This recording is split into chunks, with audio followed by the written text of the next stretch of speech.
All right, it's recording. Caught you mid yawn, huh? He did. He did. I did. I was like, hold on, let me.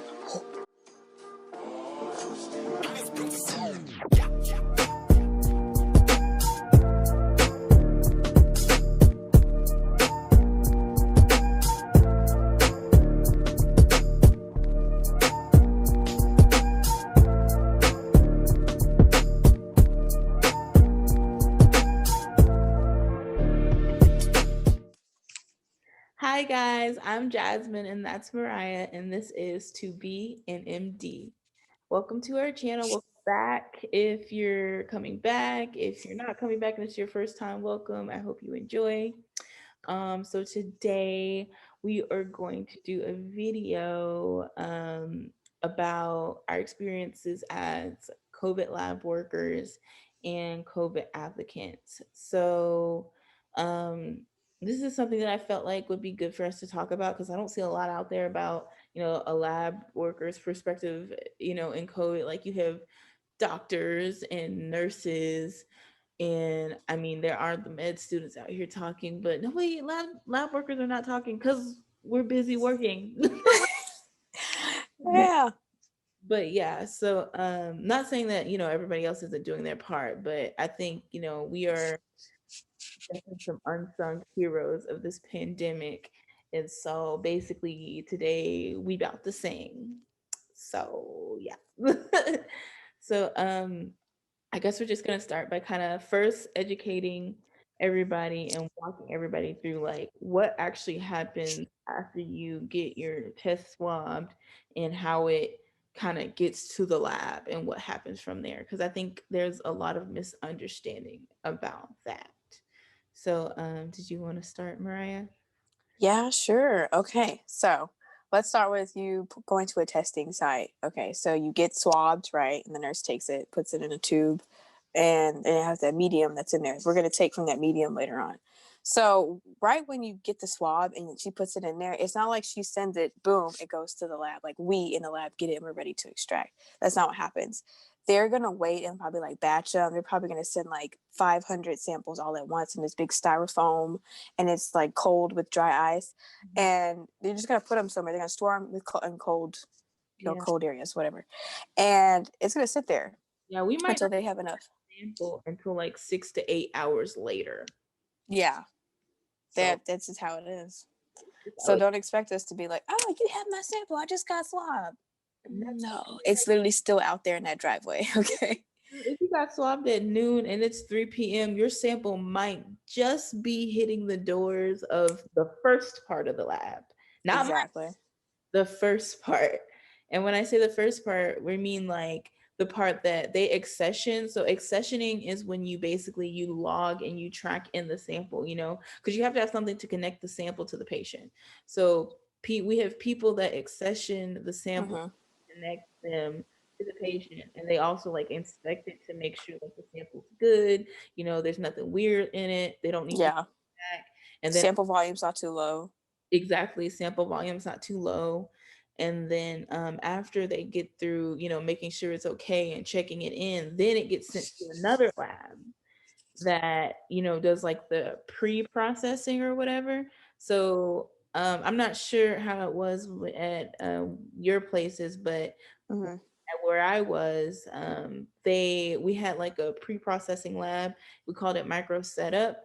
And basically what they did is they set up the samples. So all we had to do when we got it was use our pipette to suck up the sample and put it in the cartridge where it needed to go, and then, process it from there.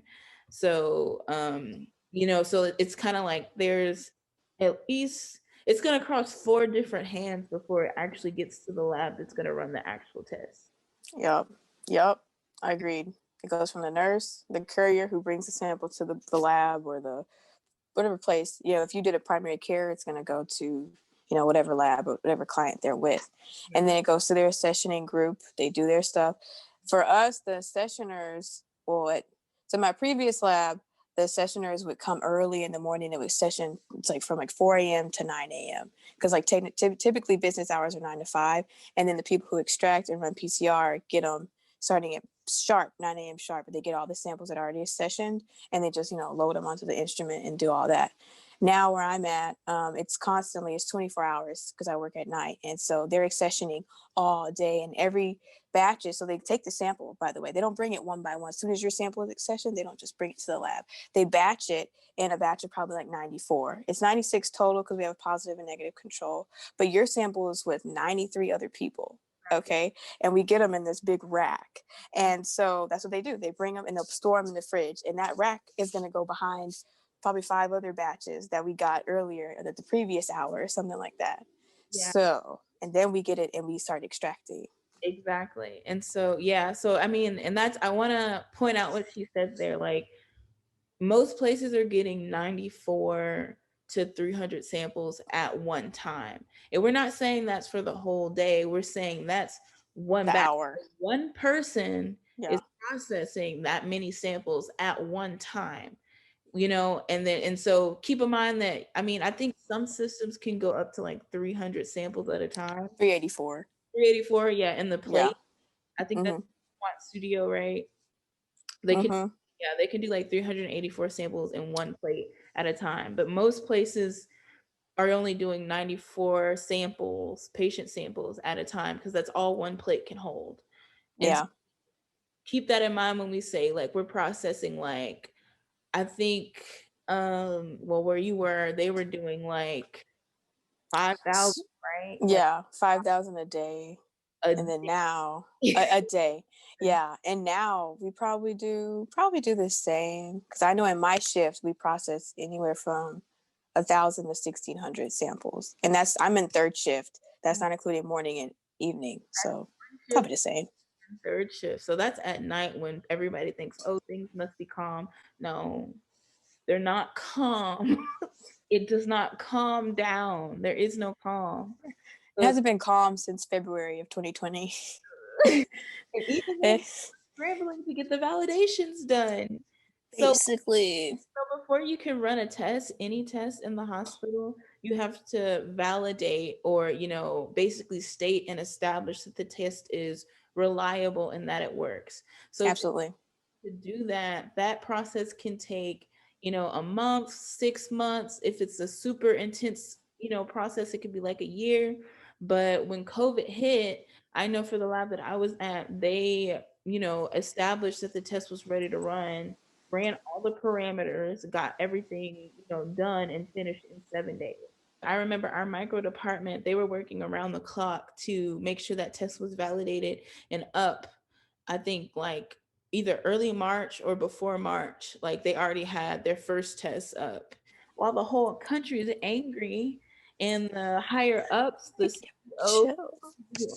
are angry at the lab workers for not having it fast enough. It's kind of like, I can't make science go faster. Like, yeah, because you're doing months worth of work, but the demand 7 days. in 7 days or less depending on what hospital or whatever you work with. I do remember they flew. It was like some airplanes or something. It was like the Coast Guard, National Guard. They sent those airplanes over the hospital or the building I was in, and then they're like, "Oh, let's go watch." Ain't nobody got time for that. I gotta go pipe at these samples. What? That's wonderful. Did you record it? I'll see you later.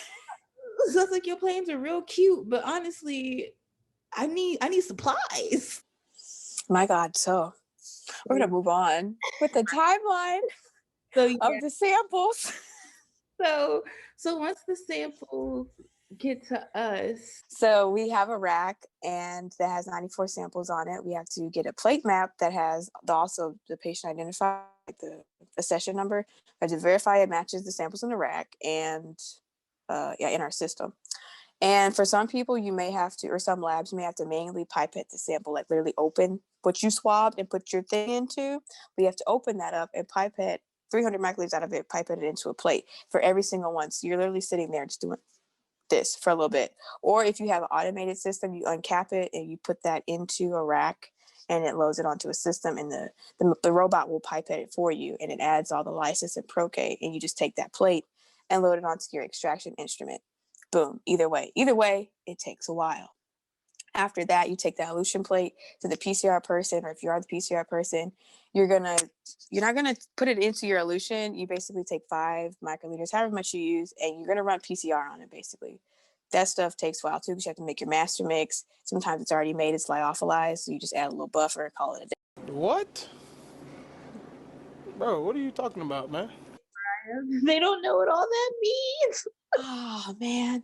Okay, I'm sorry. Basically, after we've extracted RNA from the after we've extracted RNA from the cells, we just run PCR. Extracted means took it out. So she took out, basically she removed the RNA from the cell. I know you're like, oh shoot, like They're way back there. explain it. Explain it to 8th grader. Like, so she's saying first they you take the RNA, which is the genetic material for the virus, out of the cell.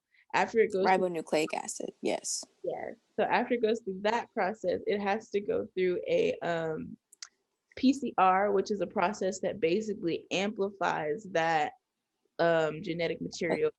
It multiplies it like rapidly. Yeah. So we run PCR. Basically, those primers will clamp onto the sides of it. They'll sequence left and right. They'll just keep amplifying. And when it does amplify, if it's present, it'll fluoresce. And this instrument can detect the fluorescence of it there. If it's not there, we won't see it. There's a dye that's in there. And when we look at the results, we can see in each well, if it turns a certain color, okay, you have it. Or if it doesn't turn a certain color, you don't have it. And it's verified also by internal control. So there's a sequence that every human should have. We use RNase P. It's just something that you're gonna have. What's going on? And everybody okay. You went out, but you came back real fast, so it's okay. Did. So you just want to make sure you have it and that it works and amplifies in that sample to validate that sample is for sure positive, because you don't want to have it not working and you'd be like, well, is this even a real negative because this didn't work? So if the virus was present, we would know for a fact it was really there. It would have amplified if it was present. Exactly. Basically, yeah.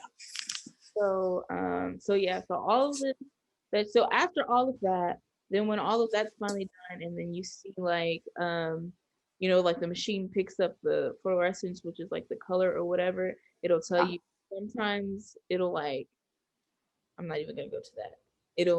Once it picks that up, then we go through and I don't know if everybody does it like this, but we analyzed it to make sure the run went okay, everything went good, and then we'd pass it off to our director, and he would basically okay it and say, okay, yeah, correct. And like that's how we say, if we see that it picked up that color, it's positive. If it didn't pick up that color, it's negative.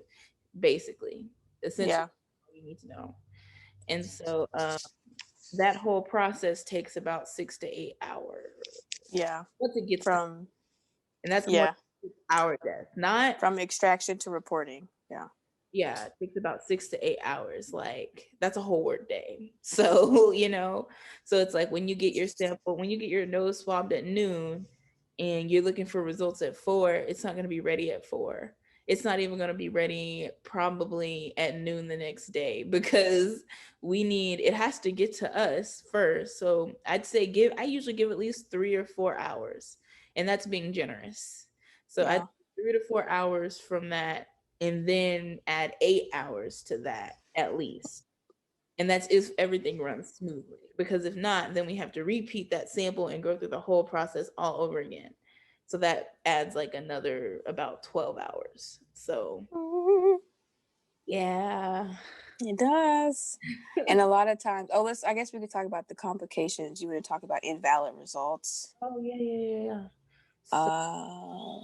Okay, you go first. An invalid or insufficient result. So that doesn't necessarily mean, I think a lot of people assume that means the lab made a mistake. That doesn't mean that we made a mistake. It means that either maybe your internal control that she was talking about earlier, maybe that didn't amplify. So we can't say that it's positive or negative, and we have to retest the specimen. Or it's been a bad collection, because we got a lot of those where there might not have been enough genetic material in there to even really test. So we won't, get a valid result. or it can mean like I know with us like mucus from the nose inhibits PCR. So if you have too much mucus in your sample, we can't test it, through our system, and it's going to come back invalid. So, Mm-hmm. it's It like also, oh sorry, it gets in the way of extraction as well. Like when we're pipetting, or if the robot's pipetting, it clogs the tip. it can't. Regardless, it can't. Or once we take out that gloop, there's literally like 100 microliters left. There's not enough to extract with that, so it's invalid, and we have to recollect. So I don't know, to remedy that, just blow your nose like they say before you get tested. Literally lean your head back so they can get up in there. It's only gonna do you some good. Okay, But yeah, so that's that's the the process. I feel like for the most part in the lab, like we're pretty understanding, It's like, and we know everybody's tired. We know the doctors are tired. We know the nurses are tired. We know the accessioning team is tired. So when little mistakes happen, we're not really going to trip too much about it. But what really gets us is that every time there's something wrong, who's to blame? You know, it's like you sound Us. valid, you calling the doctor, cussing the doctor out. Now the doctor's calling the nurse, and the nurse calls us, and she's cussing us out. Or she'll submit like a safe. Well, we had safety scoops at one of my job, or maybe like a little, A little form, a little report. yeah, a report or something. Mm-hmm. Sending it, and that sends it to like the whole hospital and the higher up saying, hey, the lab messed up. And it's like, we didn't mess up. Like it wasn't even really us. We're doing the best that we can. And so I'm just kind of like, we're over here understanding to all of y'all, but y'all ain't being understanding to us. Like, you know, it's like, look, okay, nurses, I get it. I know you're going through a lot. I know it's scary. I know you guys are like, in front of these people. I feel for you. I really do. But at no point in time does it give you an excuse to talk down or cuss out anybody in the lab. And that's happened far too many times, especially during COVID. Like, nurses, y'all got really rude. And I'm not saying all of y'all, but it was a good number. I mean, come July, June, July, August, I felt like every day I was getting talked down to or yelled at by a nurse because I didn't have their sample in time, or they sent the test at 8 a.m. and it's 11 and they still don't have results, uh, Mm-hmm. or they wanted a rapid, but they ordered the PCR and they don't understand why it's taking so long, or they heard that the test was only 20 minutes. So why is it taking 3 hours? Even the rapid test it has like a 3 hour turnaround time because it still has to go through all of those processes to get Again. us. And then we might put it in like a faster machine, but that machine takes at least 45 minutes to run. And then we still have to analyze those results. So we need at the least 3 hours for a rapid test. So it's I kind just want to add, when they have the rapid or rush test, I want to add like that costs money on the lab. I guess people think they're running that one sample by itself. More than likely, that does not is happen. It's going to go back into another batch. It may be a partial batch. It's going to go back into that batch of 94 because it costs the lab money to run the whole extraction from beginning and to end, the reagents, all of that extraction, PCR, that costs like almost $1,000 for one sample when you can run 94 at the time. You know what I'm saying? Just by the way. it's like we're doing the best we can. Um, Mm-hmm. that was that was big. I had doctors ask me to put their sample in front of other patients' sample. Like, oh, I know you have a lot of samples to run, but can you just move this one to the front? No, sir, it doesn't work like that. A, for ethical reasons. B, because as soon as we get the samples, we're testing them. You know, Mm-hmm. there was no or is no stat COVID test. They're all tested as soon as they hit our hands, whether it's PCR or rapid. So that's kind of like when you order a PCR test and you mean a rapid, that makes it difficult on our part because it's like insurance does not like that because it kind of looks like you might cause the person to get charged for two tests. And Mm.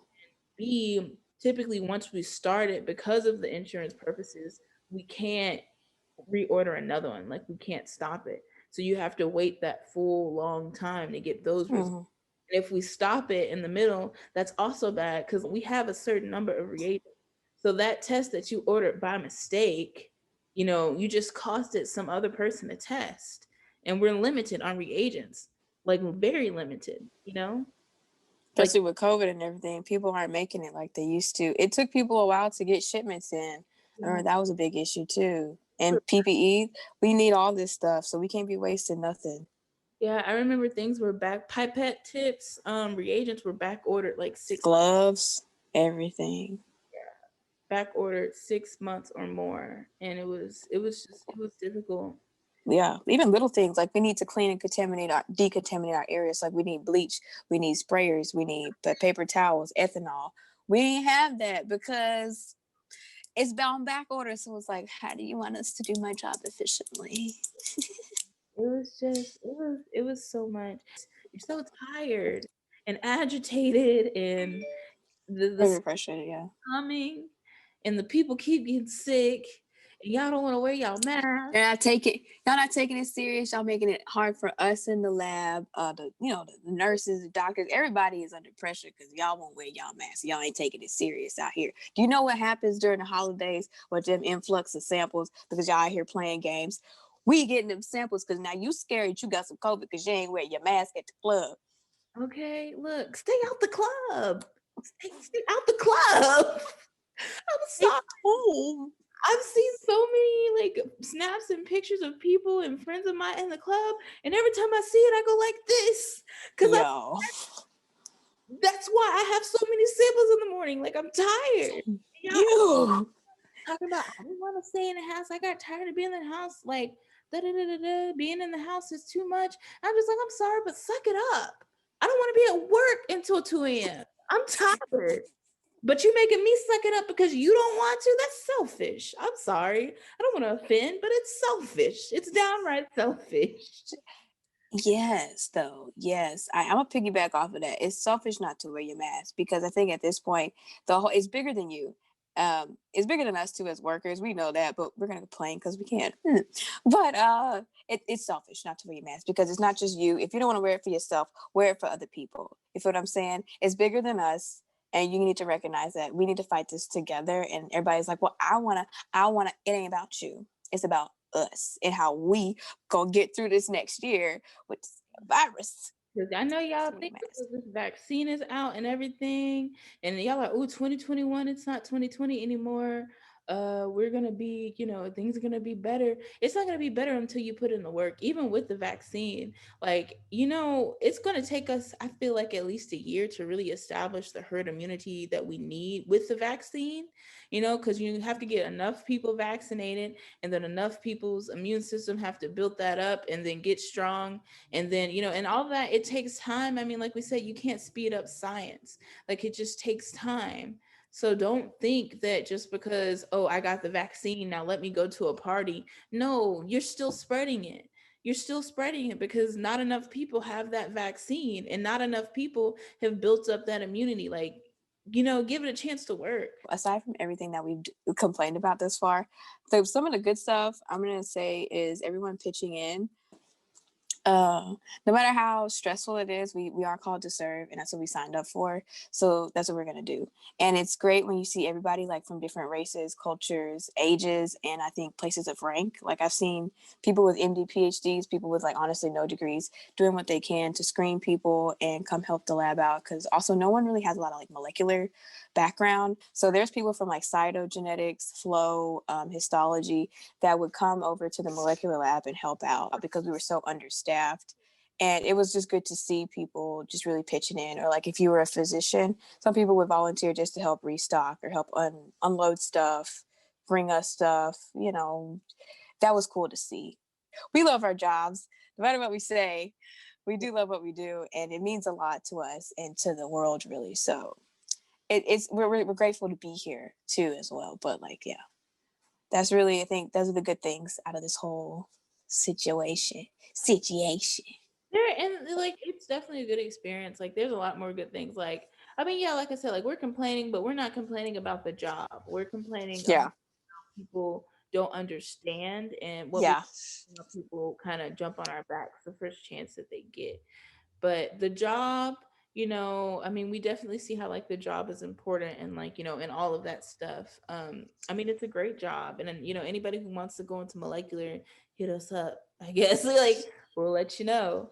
It's definitely a good career field that I think, would be great for anybody.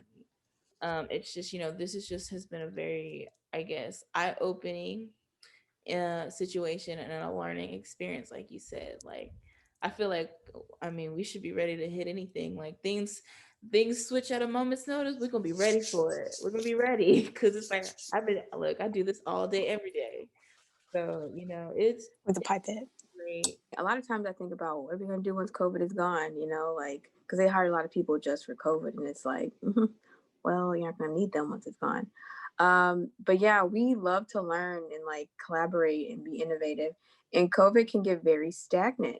Yeah. I mean, I'm gonna be honest, it gets boring. What all you do is pipette the samples, run the PCR every day, back to back to back. What do you do when you're done? You start right back over.